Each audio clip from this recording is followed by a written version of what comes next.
gumelar ngebeki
Mawur mangawur-awurahan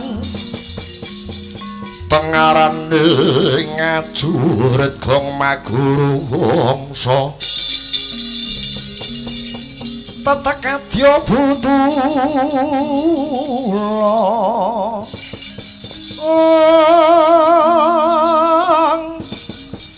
war panjriting turangga esti ora kathak ingkang tuwaja tuwaja lelayu sepi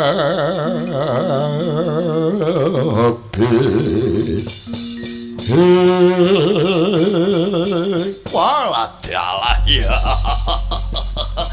oh jebul tinemune kowe to menungsa kang kumawani ngrusak tambur sarta jebol gunung Cetyaka sanadyan jeneng ingsun iki sing kuwasa ana negara Magadha ingsun ora gegabah lan ora deksura marang Swadhapada nanging bareng tibane kowe wong telu ing atase kowe kuwi dudu kawula Magadha mlebu Magadha tanpa duweni tata krama malah kepara gawe rusak tatanan wong telu kowe sapa?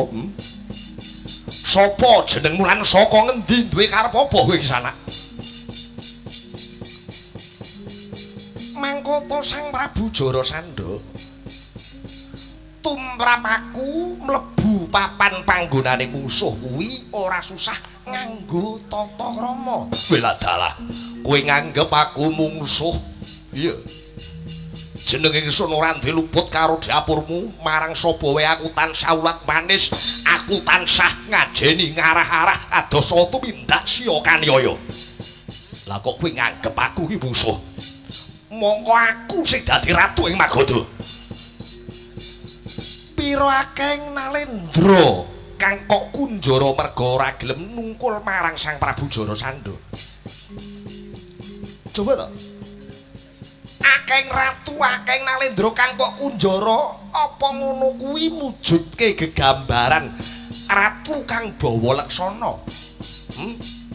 Apa kaya mangkono kuwi mujudke gegambaran ratu kang duweni tata krama? Ngerti yo? Nalendra kang tak kunjara kuwi merga ora gelem nungkul marang aku. Mula becike bakal tak go srana sesaji kala ludra. Luwih utama mati kanggo sesaji tinimbang mati tak begakak ning alun-alun. Ngerti ora? Aku teka ana magoda kene sing bakal ngluwari pidanane para ratu kang padha kok kunjara ki mau. Lan sumurupa, Jara Sandha. Aku katelune iki kang mapan ana ngguri kae adiku panenggak Pandhawa Werkudara. Iki pamadyaning Pandhawa si Janaka wondene aku Ratu Ndarawati Prabu Kresna. Wah, lah dalah. Wah, hediat.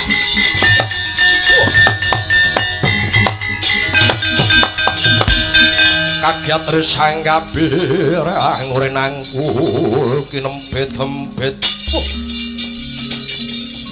Dosa ngretnaning bawana. Iblis laknat. Ora ngerti magoda klebon musuh parat.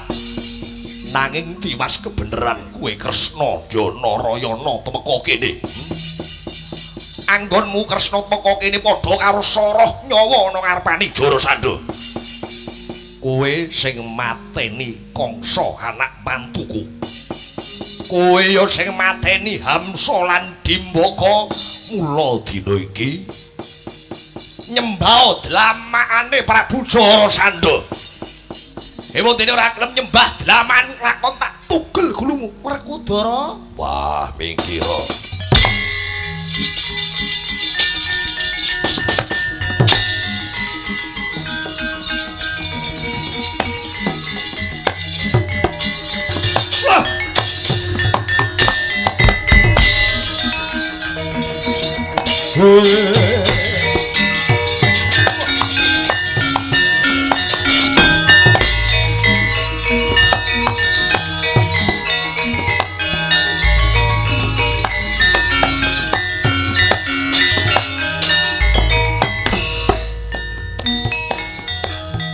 Janaka kowe dasar para nyata Temenggung Dendapati sing arep pecah sirahmu morage maju Dendapati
ora kena sinangga enteng kowe Janaka.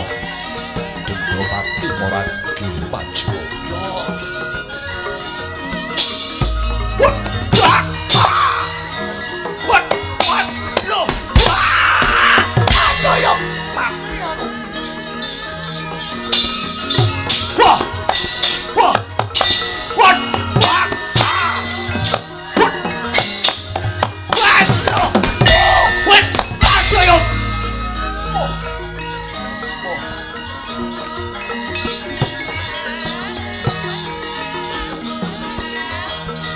What?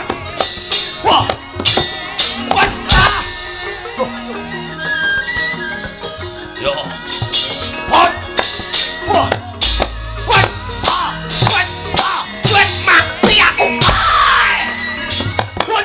Ah.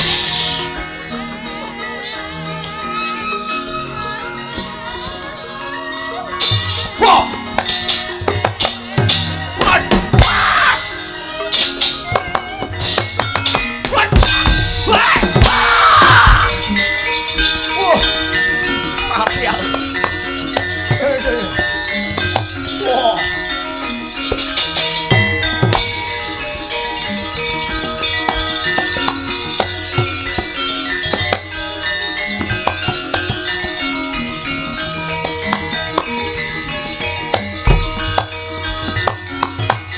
Mundur, salwo ayo nono.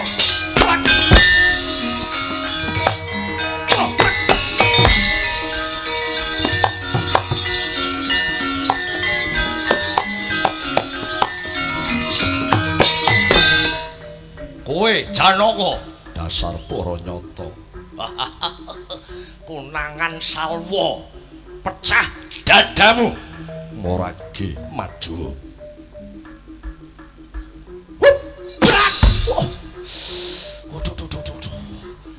Atos awakmu.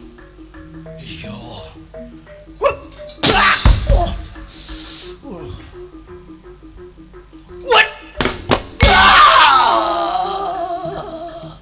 Aduh, aku kena kisut. Sikut. Wah.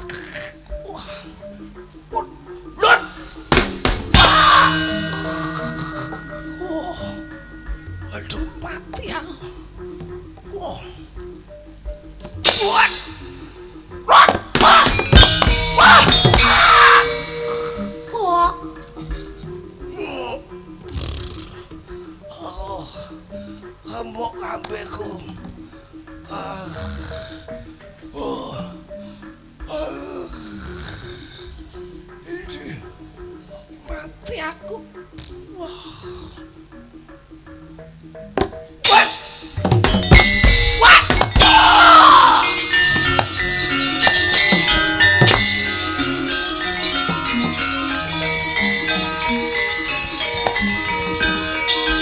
Ah!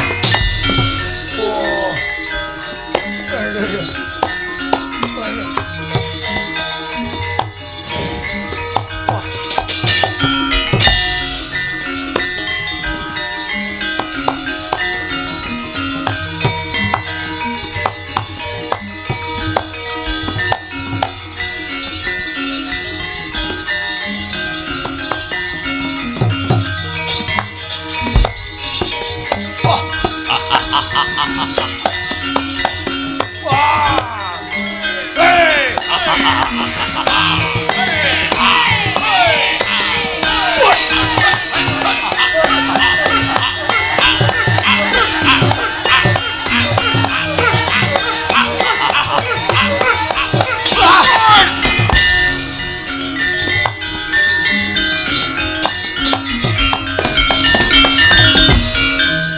Dodo muntap lirgen tap jojo pangmawing wengis umecut padoning lahadi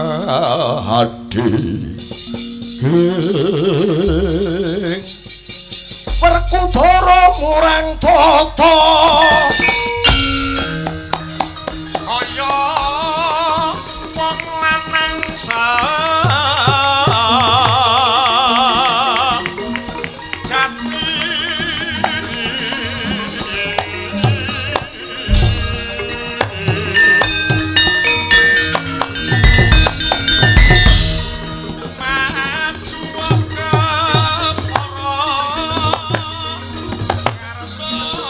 Oh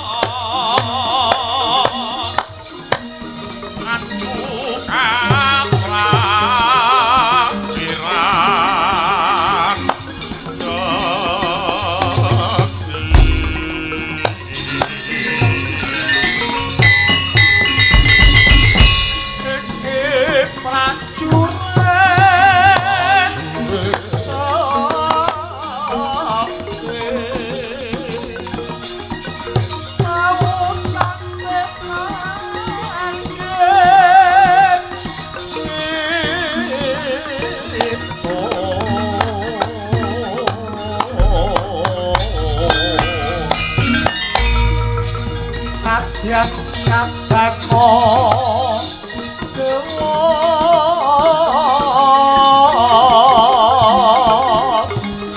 ora wata kang onyati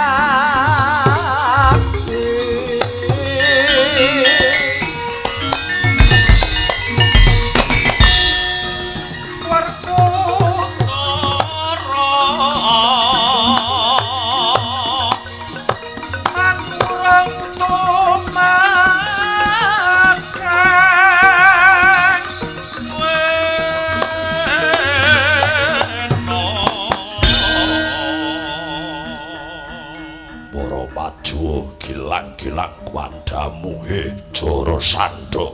Wah, sigar merapat sirahmu Werkudara.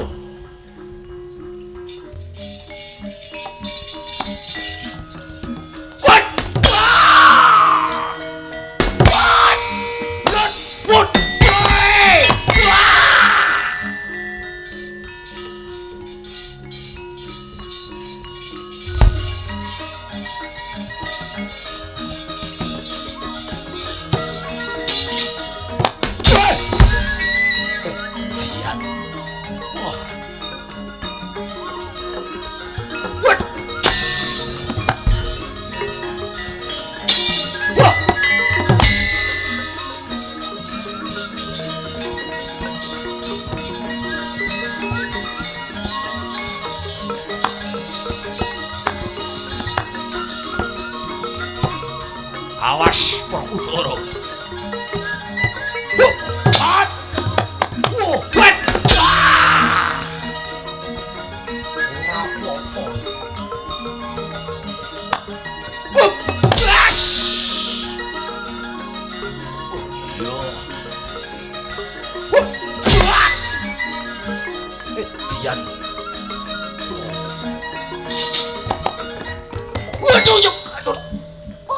Waduh, colke. Wah. What?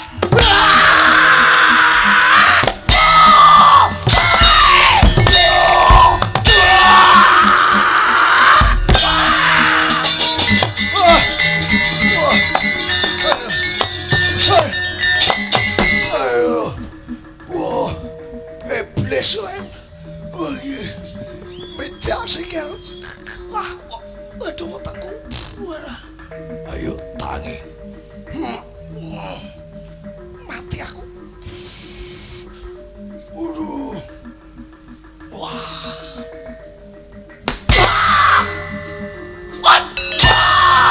Lo. Wah, yo ngetian lo.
Aduh, ampun Werkudara.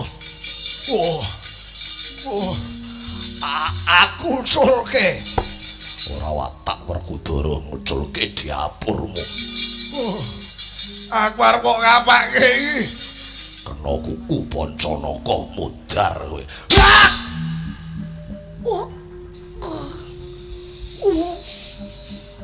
What?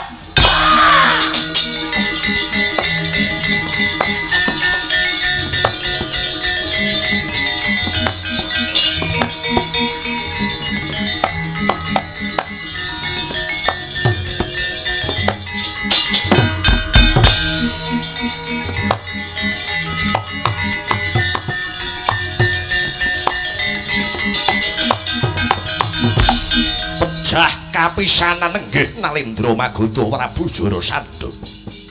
Eling-eling Nalendra sekti mandraguna. Katyuping samirana gregah kaya wungsare.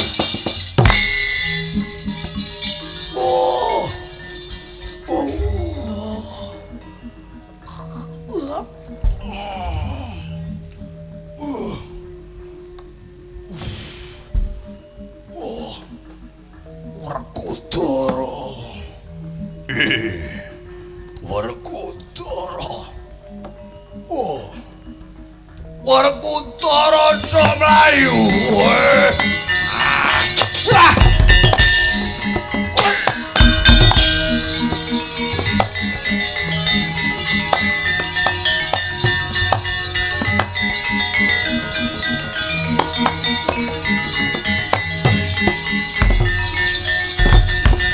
Mandek.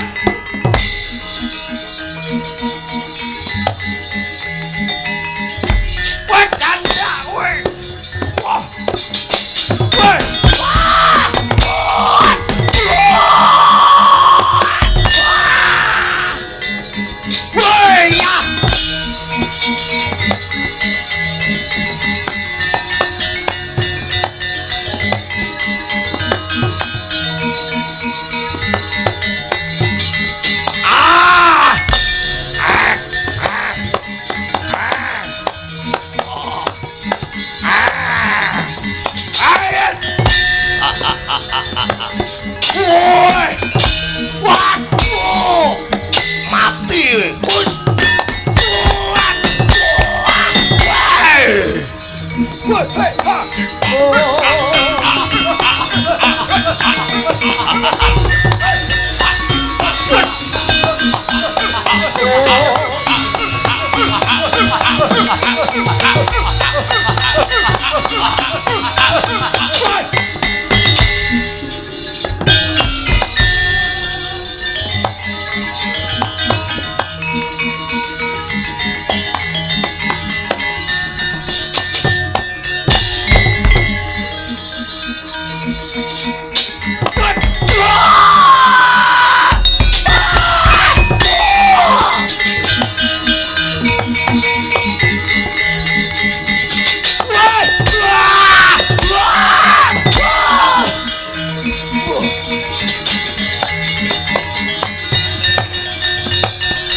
Yen kowe sekti marake tangiya meneh iki tak pateni mudhar.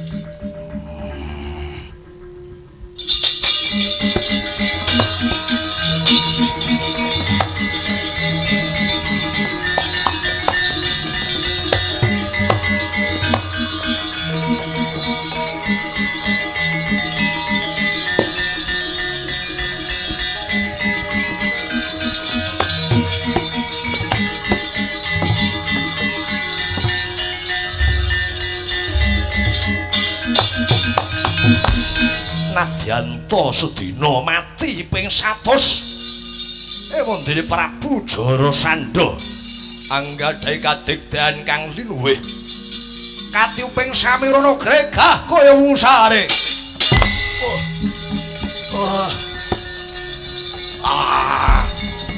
Bratasena. What?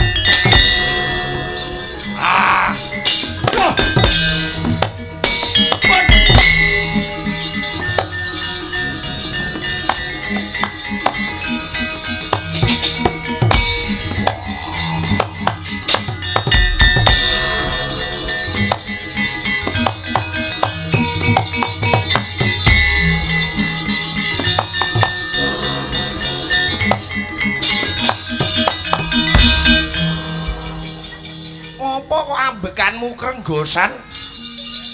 Wah, musuhe gawe wirang.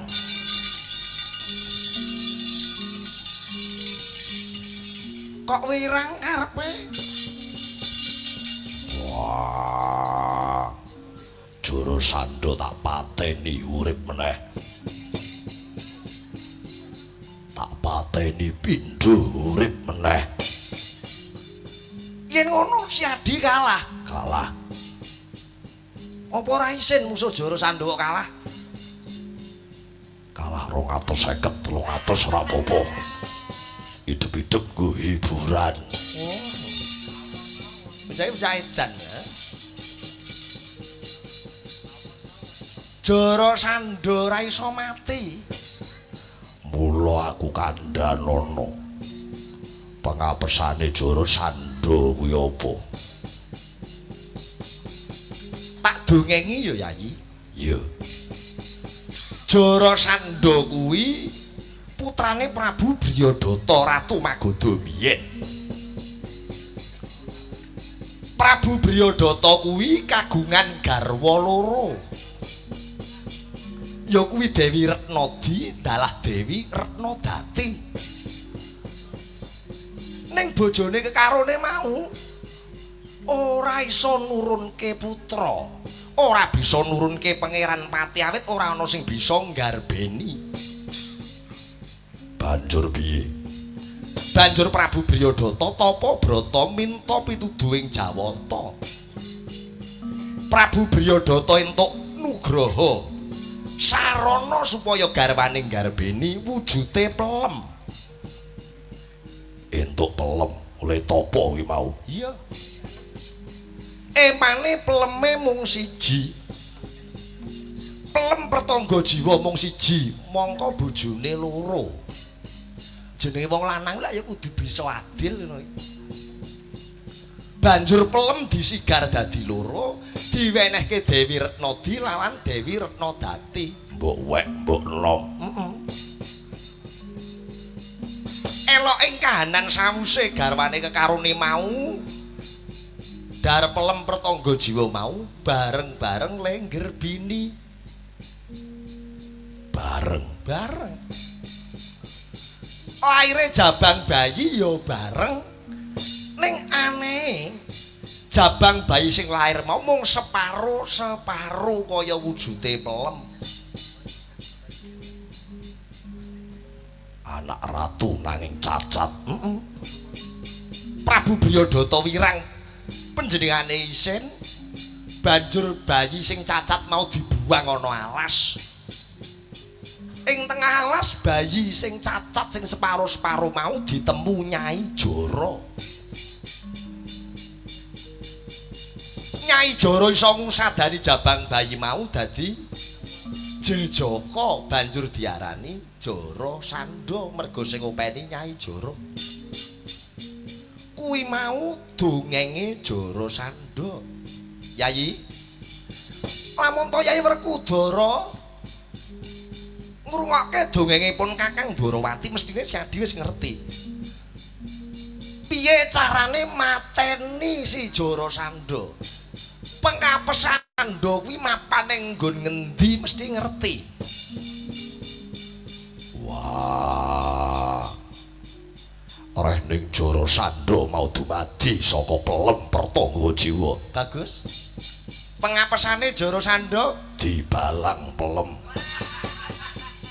Waduh, dudu kuwi. Ya pancen bener ana sambung rapete karo pelem iki bener. Ning kurang pratitis nggone mbatang Yai Werkudara, apa tumon musuh kok matine dibalang pelem. Wah, yo aku weruh. Wong lair ana Arcapada kuwi asale saka lemah bali nyang lemah. Asale saka Gusti bali nyang Gusti. Mula Jarasandha asale saka pelem dekne matine lamun ta diuntali pelem. Aduh.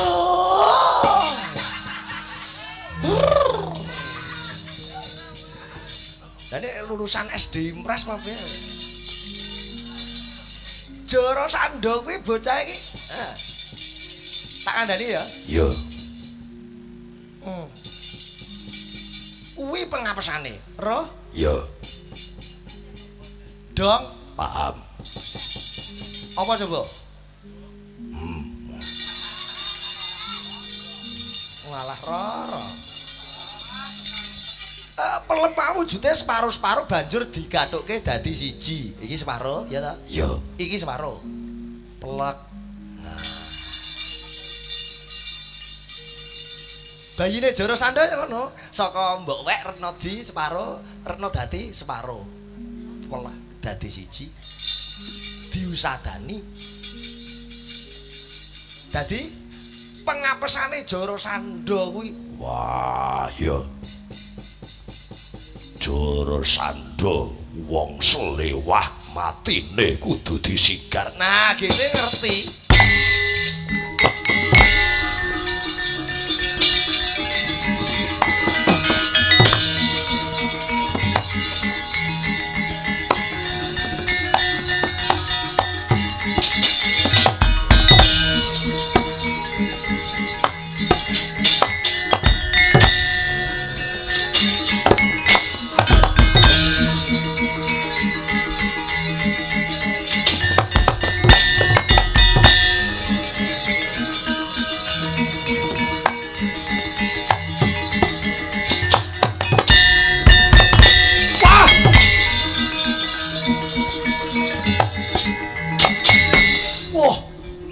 Kowe Werkudara.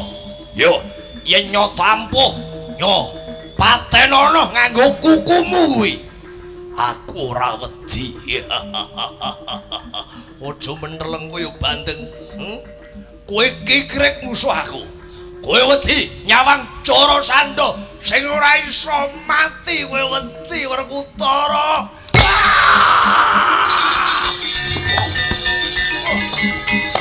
What?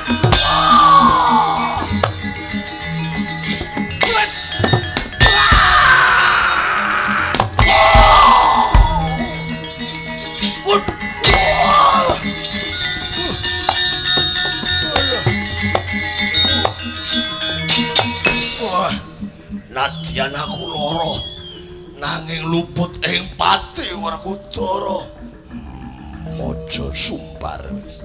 Ayo konangan Werkudara. Mudhar kowe. Wah! Oh! Oh! Aduh! Aduh! Wah! Oh! Aduh!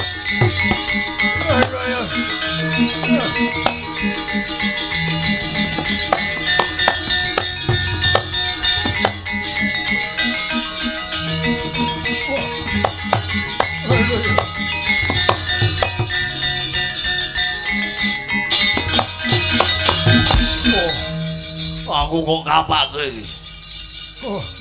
Aku kok jengkenge kok kapake iki. Kowe Jarasandha ratu selewah.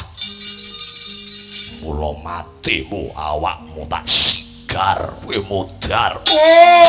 Aja Werkudara! Wah! Waduh! Wah!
Nata Kresna nang ngendi kodho Yai Prabu Yasa ngaweng tias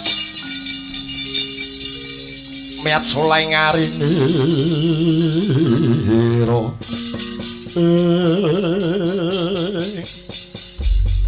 kowe sapa Cah Bagus kepareng matur dhuh sinuwun kula pun Jayatsena kula putranipun Kanjeng Rama Prabu Jarasandha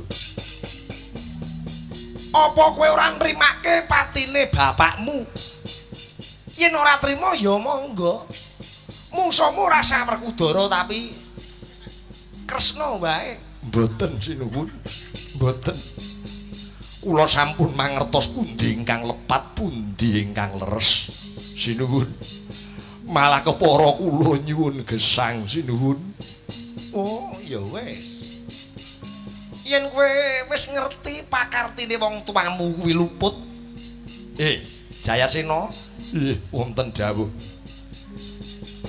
sira bakal tak paringi urip nanging ana syarate ratu sing dikunjara bapakmu kae luwarana ratu sing dikunjara bapakmu kae luwarana banjur tumpake kereta diring nyang negara Ngamarta minangka sarana nyekseni sesaji syukur sing diadani para Pandhawa saguh apa ora nuwun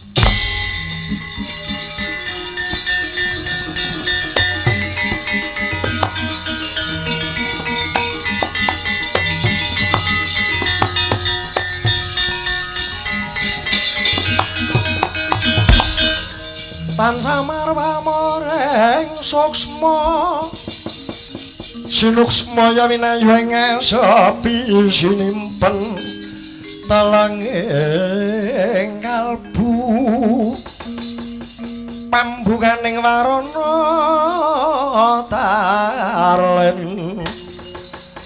tarlen saking liyep layabe ngaluyup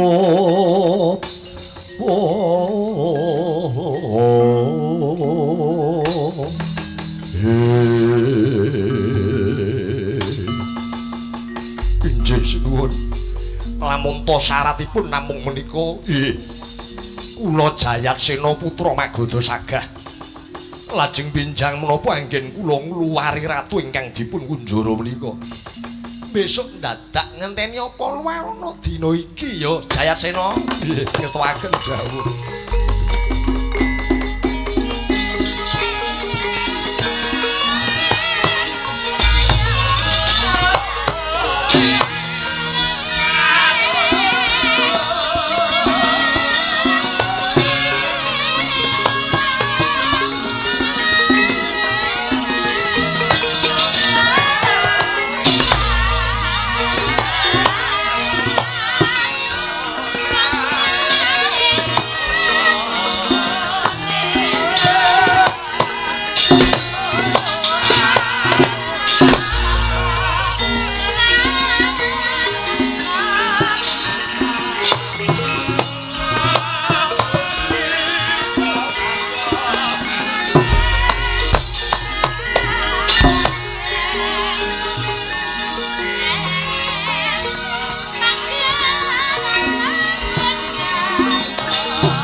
panjene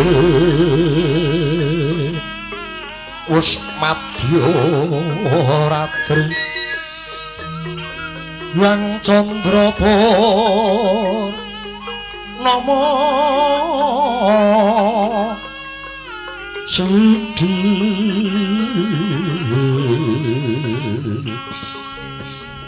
Bapa Durna wonten dawuh nggih nak Prabu Duryudana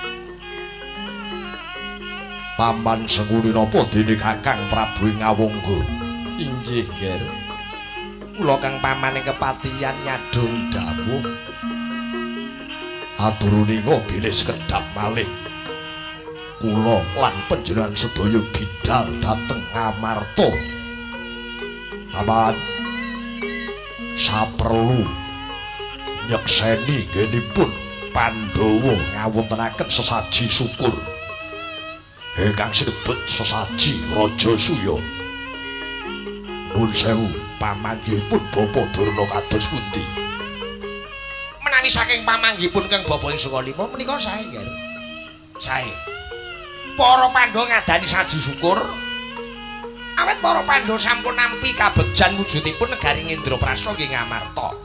Oh menika mboten aneh mboten mokal menawi anak Prabu Duryudana menika nampi namala kinen rawuh nyekseni syukuraning para Pandhawa labet Pandhawa menika ngajeni dumateng anak Prabu Duryudana. Paman sengguni kados pundi? Nggih. Kula mangertos menapa ingkang dika nggalih panjenengan gempung ing penggalih mestinipun ing ngatasé Pandhawa kok arep ngadani sesaji Raja Suya menika mboten aneh kok nggih. Pandhawa saged ngadani upacara agung kados mekaten kala wau awit dipun sengkuyung para piagung-piagung luhur kadosta penemban Abiyasa Resi Bisma ugi Ratu Ndarawati Prabu Kresna. Tanpa piyayi tiga kala wau tangeh ngangge lamun menawi Pandhawa kasembadan ngadani sesaji kala wau. Paman estunipun kedadian menika kula meri dhateng para Pandhawa. Nggih, kula pun ngerti nek panjenengan meri. Ya gene Pandhawa iso gawe sesaji nanging Kurawa ora iso gawe saji. Bela saking menika Bapa Durna paman sengguni kula boten purun sowan wonten Ngamarta upama Duryudana temeka ana Ngamarta ora wurunga aku mung bakal diwirang-wirangke Pandhawa.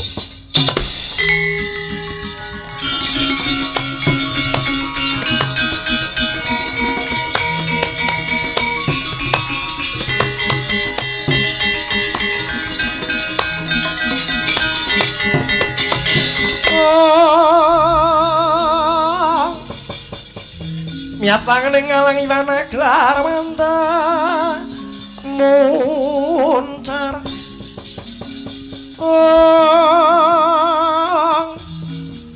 tinon ler kakonang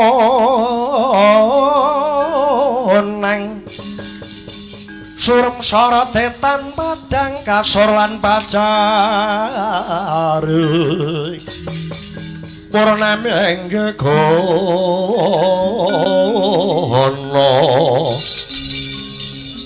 dasare mangsa katiga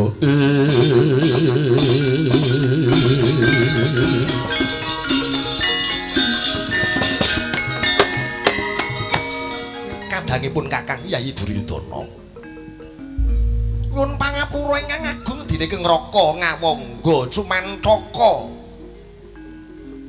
Matur wonten ngarsanipun Yayi Duryudana.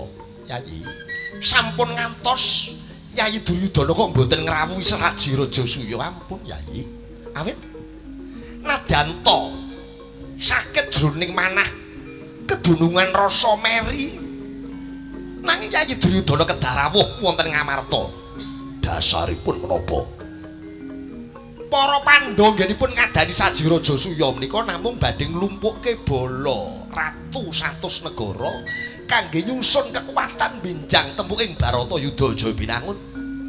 Kanthi Yayi Duryudana boten rawuh Tertamtu Yayi Drudana boten mangertos sinten benjangipun Nalendra ingkang abebala ngamarta.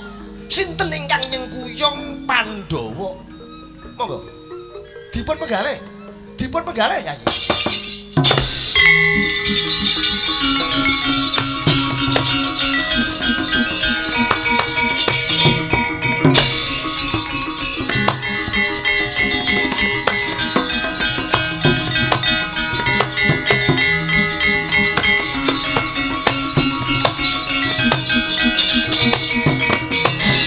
Sring Astina Maha Prabu Duryudana lan ngandikandira ngendika winarhing semu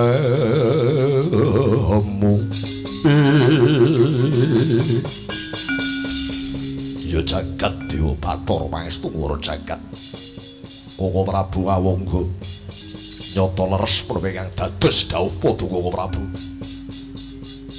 Pripun, Nger? Sios budal napa mboten? Kula pun tata-tata ni. Iya, sios. Nah, lak ngoten. Kula pun sangu koper.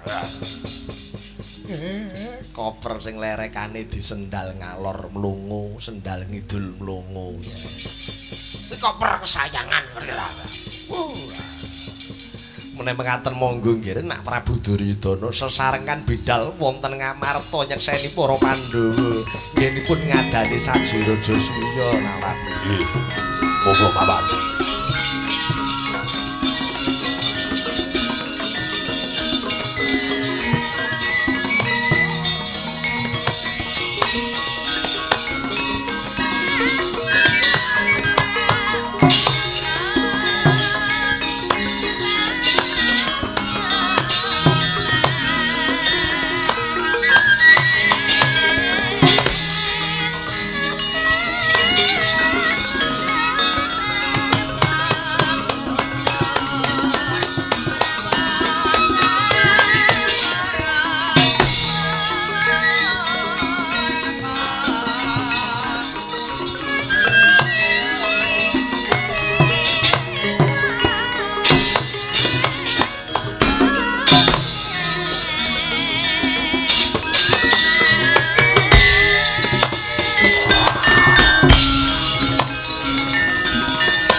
iki diarani goro-goro.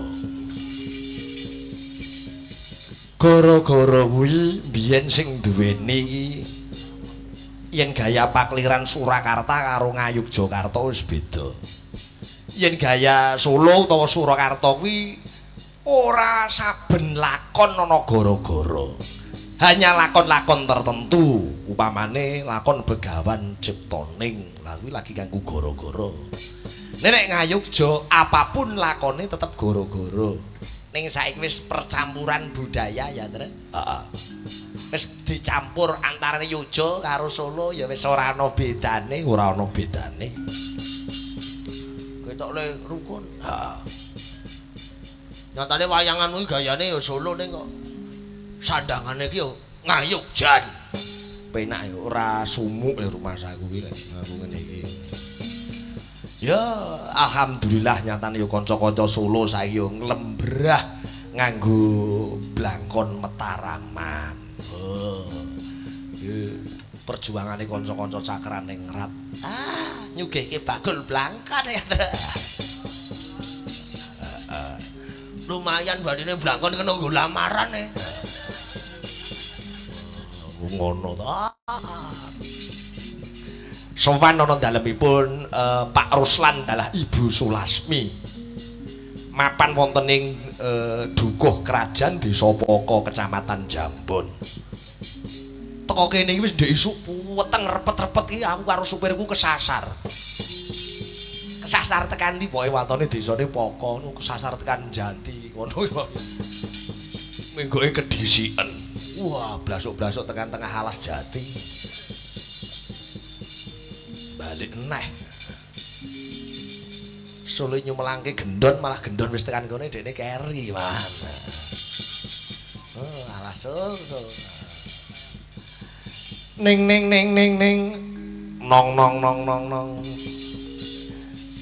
Tetembangan margya tasakuran pitung sasi panjenengane Pak Ruslan pinaringan kanugrahan putra kembar ya Widek Novriliano Abrisam Fahmi karo Novriliona Nika Fahmida. Wis ki mbahe kangelan nyeluk. Fahmi karo Fahmida. Tak tembangke Mas Jokliti karo Jokluduk men munggah panggung. Iya eneng Mbak Wiwit.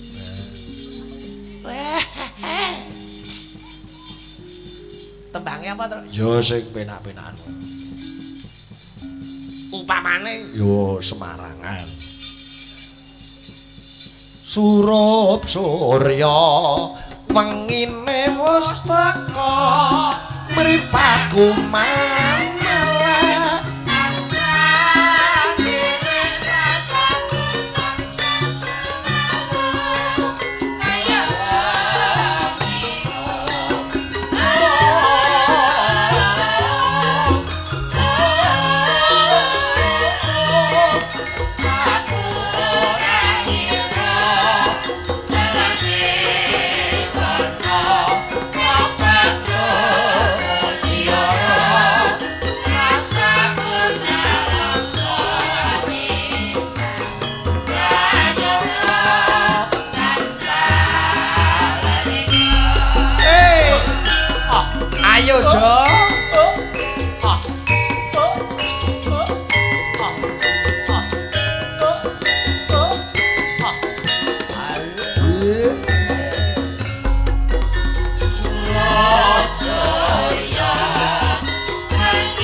luar biasa Mas Jongritik dalu menika wonten dalemipun Bapak Ruslan dalah Ibu Sulasmi. Wah, estu kok Mas.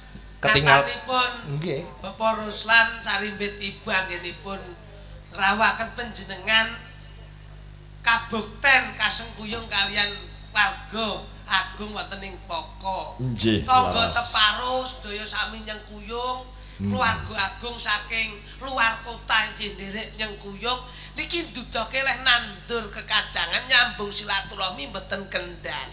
Wih, nggih. Wah, luar biasa. Nggih, saestu nyatanipun ingkang wungon ngungkul-ngungkuli wayangane Mbah Hanom. Oh, nggih menika sembah nuwun para kadang-kadang. Penggemar-penggemar Ki Sigit Ariyanto Fans Club ingkang mapan wonten Ponorogo sami rawuh. Pak Ariyanto Jamu, guru SMA 1 Ponorogo nggih rawuh sembah nuwun, Pak. Jamune luar biasa. Padha karo wong lek ningali wayang ujare para winasis ngajek goro-goro niki padha karo melu tirakat. Ah, tenan. Wayune niku tekone nggih nggen goro-goro ngeten niki. Dados mugi-mugi kemawon penonton ingkang bersani ngantos purna ing lampaning dalu menika pinaringan karayon saking Gusti Kang Murbeng dumadi Gusti Allah Subhanahu wa taala. Amin. Ah, kagem ginakaken wedal Kang Mirunggan, Gus. Mula kula panjenengan tetep nilake Gung panuwun wontening pangangkah menyanipun Bapak Ruslan ing samangke dipun jangkah kinabula mring Gusti Kang Agung. Amin. Tirakat paling abot iki melek kok. Ah, tenan kok. Wong ngempet luwih sik iso. Tapi lek ngempet melek kuwi kabotan. Kula mbiyen niku ngempet melek niku ora tau turu niku seminggu kula mbiyen. Wah, ampuh no kowe tok. Lho ora nek nggonku turu mbiyen. Oh. Atrayo tanpa kloso tanpa kasur lan iki teng emper to, Bos. Nggih. Wong uripe Kalau wau ngelaken tembang napa gending napa? Ki ora ngira. Ora ngira. Adi dudamle tembang ingkang lami, Gus. Upamane Langsung cumangglung su imbal-imbalan. Langsung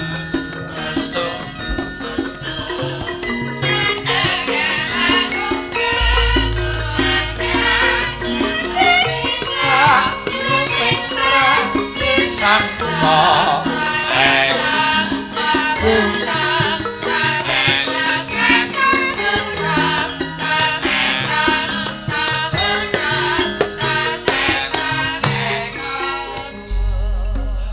nong neng saron banter saron ya. Oke garapane Mas Doyi andel ya ayo apik lek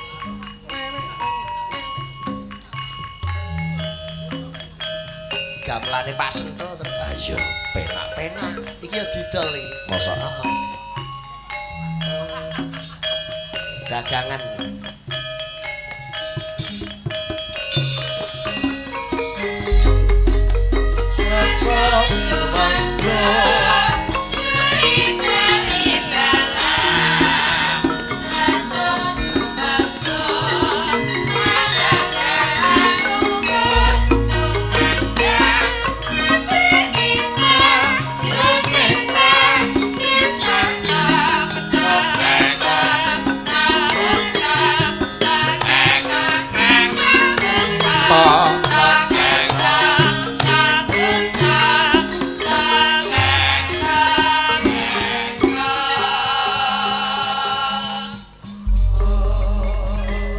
lesung jumenglung niku lagu lawas. Leres lesung jumenglung dadi wong aja sok ngegem tangan.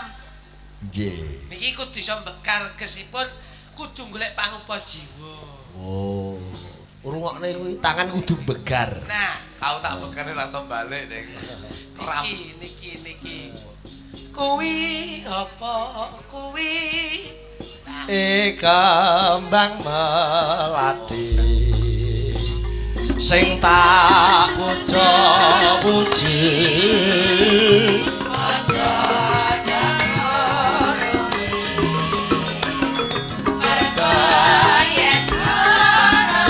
ngayugja nek iki truk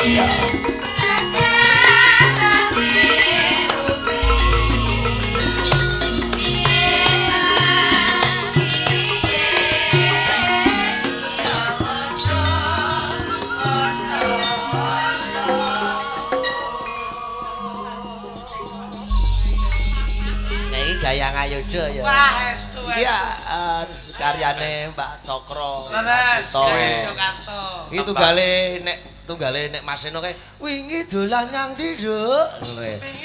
Nyanggung biro lho kok. Angger PWKS wis muni kuwi. Wah, gempar.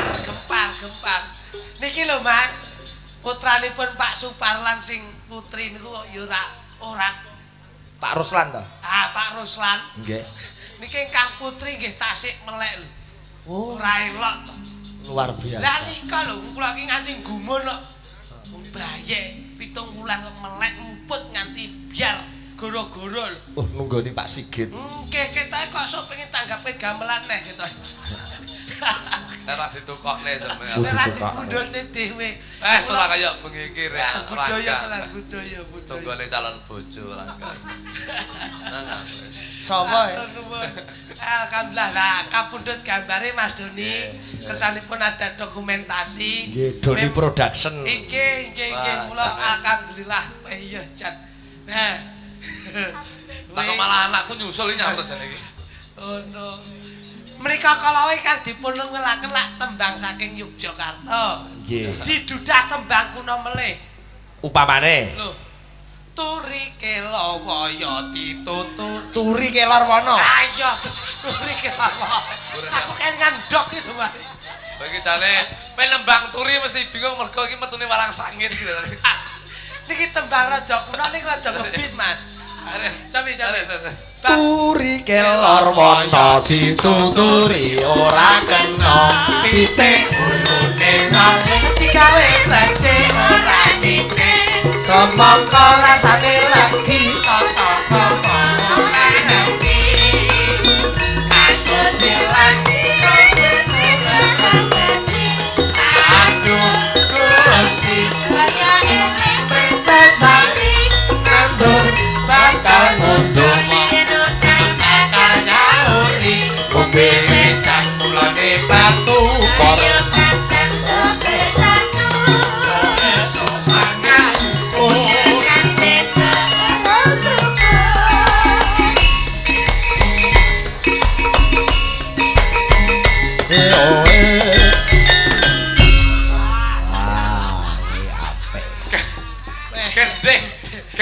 Gending sampun kula kisinan. napa Gending tua sampun. Sak menika titi wancine Mbak Wit sesarengan kanca-kanca The Lion. ora ana kok. Kok to, Bu? Ayo kene iki piyai sepuh ki. Ayo piye to? Iki makani rasa gending piyai sepuh. sesarengan kanca-kanca ndeledek. Oh no. Oh, wis kok to. Wes kukut. Dadi iki genti sing piyai sepuh. Lah iki delok sing legahi piyai sepuh-sepuh krana penggalihe dipaske karo rasane. Ya, tak kira isih enek. Coba Mbak Wiwit nggih. Ha iki. Salatullah Salamullah ala Tuhan Rasulillah. Salatullah salamullah Yasin Masalah iblis milah wakil hati Rasulillah wakli mujahidillah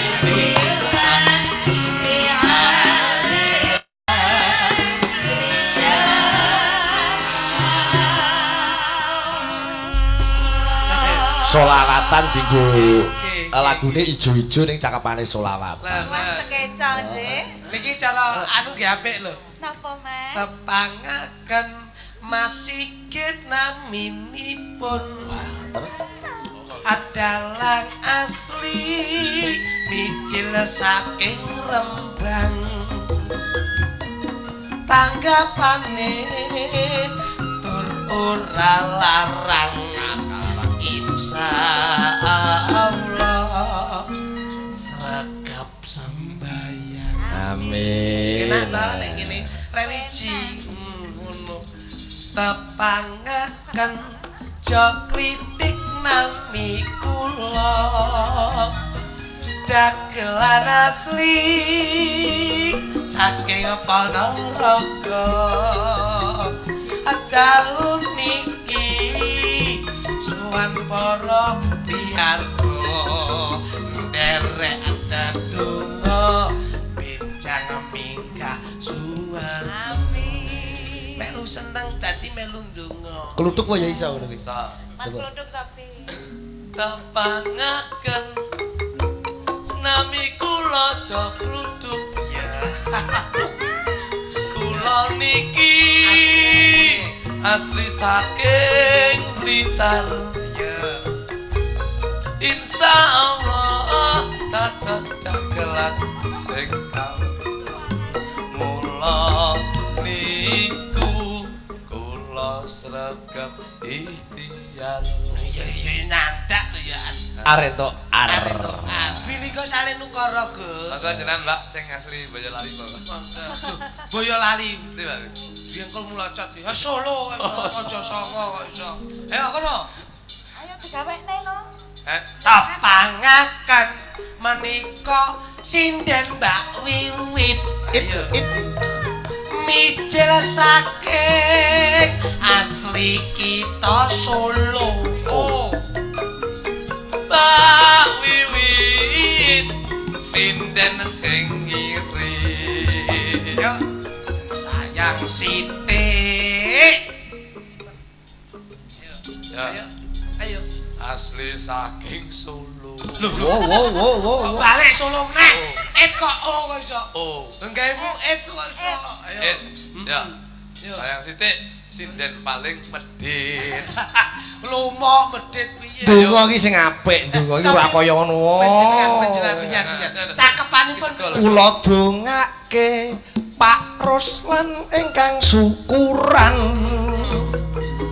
Mugi-mugi bar niki mboten enten alangan.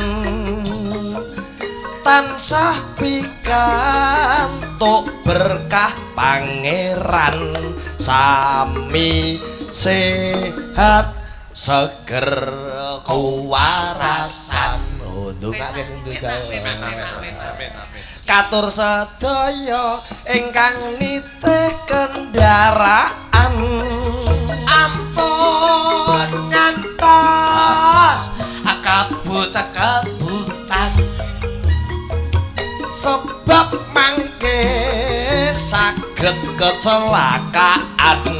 mula niku untuk mengurangi korban kecelakaan Kakang, kowe anggere kakean ngombe ngono kuwi. gawa karo mikir aku kan lembayane nduk datar kok kula dongake masikin kang dadi pegawe Caca gaweane sithik ning akeh duwite.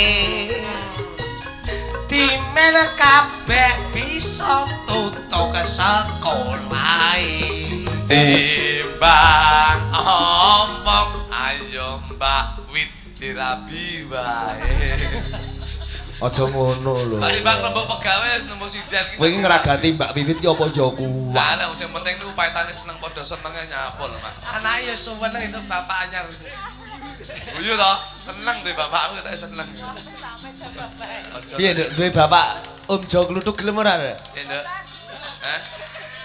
oh ya kita nesu mergo kita akeh dirabi dhek karo dhek yo Ayo.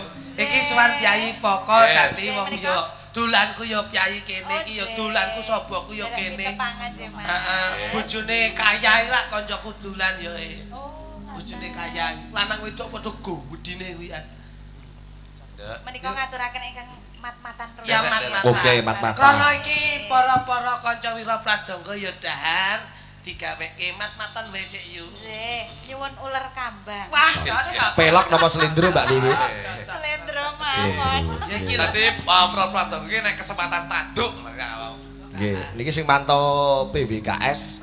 Menurut 357 berapa gitu sedang menonton dari rumah. Wah, nggih salam kula kagem sedaya PKS. Nggih, menika. niki matur nuwun ingkang nyetriming lho Mas Nggih, menika yang Mbah Kakung kalian Satrio Wirang.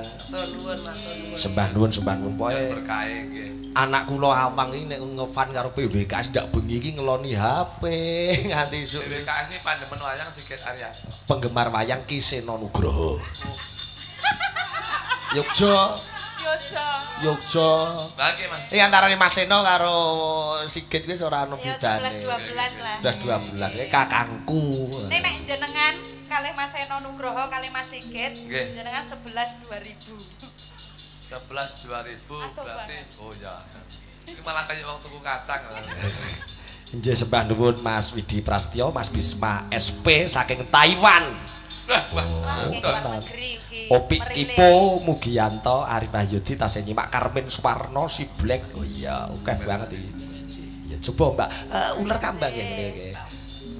Iki Mas Gatot Jatayu. Lah iya. Tenang Wibowo. Witing mulya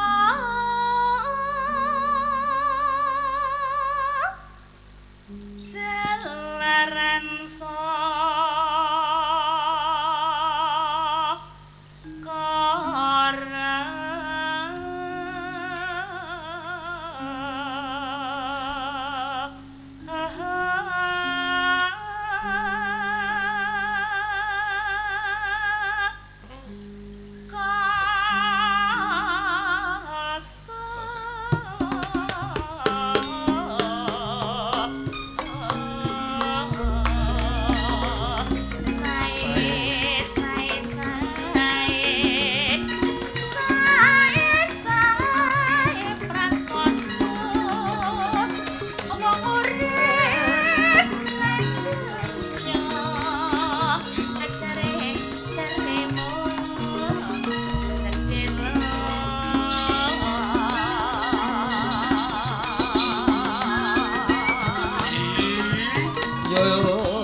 Rungokke kuwi Jo, Jo Kutuk. Nggih Mas. Iki lho, Mbak Wiwit mau wong urip nang donya iki mung sedhela ibarate mung mampir ngombe. Nah, mulane Dadi wong urip ning alam donya iku kudu ngerti konsep kehidupan. napa mawon Mas? Nek mampir ngombe ning donya, jenenge mampir berarti kan rumah kita tidak di sini. Kita harus yakin bahwa manusia itu berasal dari surga ke dunia mung mampir.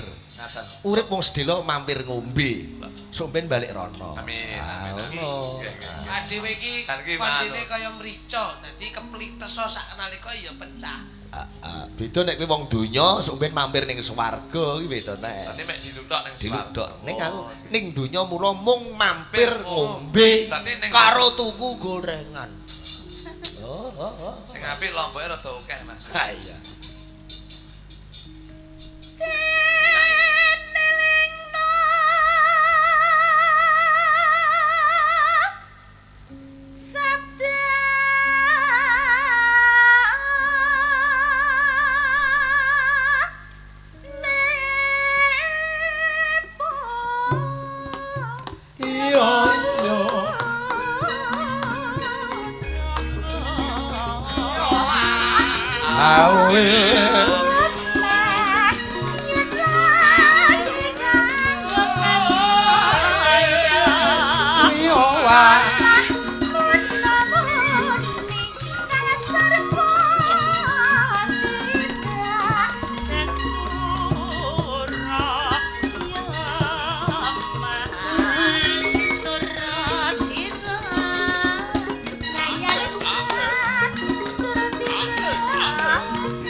Kena bumbune leh nderek kedar kanca-kanca. Cakepane sae sing ngarang sinten Mbak Wiwit niki. Dalem. Loh, panjenengan piyambak? Mboten namung ngotak-atik. Weh. Oh, tak nek kanduk. Nggih. Berarti Lah. senejo. Oh. Ngotak-atik. Tate berarti Ngono ya ora tau nggathuk ning tekku. Oh, tekku ya aku duwe cakepan niku. Gah nek kathuk ngene jenengan mambu omben-omben kok. Lah wong sithik yo yo. syukur. Nah, aku sak botol mek wong loro nak punya. Masa depan dipikir. Nggih. Ora. Aku tak pikir plus punya apa. Nggih, nggih. Sampun, Bu. Menenggo. Nduk, menika nggih dilanjut lho. Dilanjut. Jan. Loh, penyanyiinipun kathah. Loh. Niki pancen niki didamel is the best untuk Jenengan niku ingkang kawogan ingkang rawuh ing dalu menika, Mbak Wiwit. Nggih. Sita lak mat-matan. Nggih. Ning rada mat-matan ning nuansane rada gayeng. Gayeng. Nggih, Napa nggih. Kang Mas? Wonten Mengke slendro, palone slendro. Jaran goyang monggo. Mbak Wiwit iki spesialise nek joget jaipong. Wow. iki nek ora citanduinan ra iso niki. Loh, semangat ya. Lah sing nembang nika Sing lak nembang. Mbak Yosi Dian Nggih. Pertiwi. Mbak Sulis. Napa Mbak Sulis lah ingkang asli gagrak Pasundan Yuwiwi. Cik. Dadi sing nembang Mbak Sulis, sing joget Mbak Wiwit. Kula mungkin sing ngedum sego sinden-sinden niku. Ya, Ya melu sono joget, bagane Mas. dhewe. Jane kula pengen krungu suarane Mbak Wiwit iki malah. Oh, ngoten. Nggih. Niki Sing pancen penting suarane Mbak. Jogete disami mboten napa-napa. Nggih, sampe nggih. Nggih. niki vokal sagrake bisa lho Gus. Wah, Tahu nek ngenane bajing luncatin nembang karo joget mau enek terop ngene biyen. menika bajing loncat menika saking Mas Arif Wahyudi kanca PBKS. Dene video. Nggih, Pak Budi Rarjo saking Korea Selatan Wah, manto. Pak Yudi, Korea Nggih, Selatan. Cak Glenn si Black, ya Pak Heri TTJO, Mas Popeye, Jasuli Bintoro, komplit Korea ya. Selatan, salam. Karmin Sukses selalu, Sumarno, Bapak Karmin ya.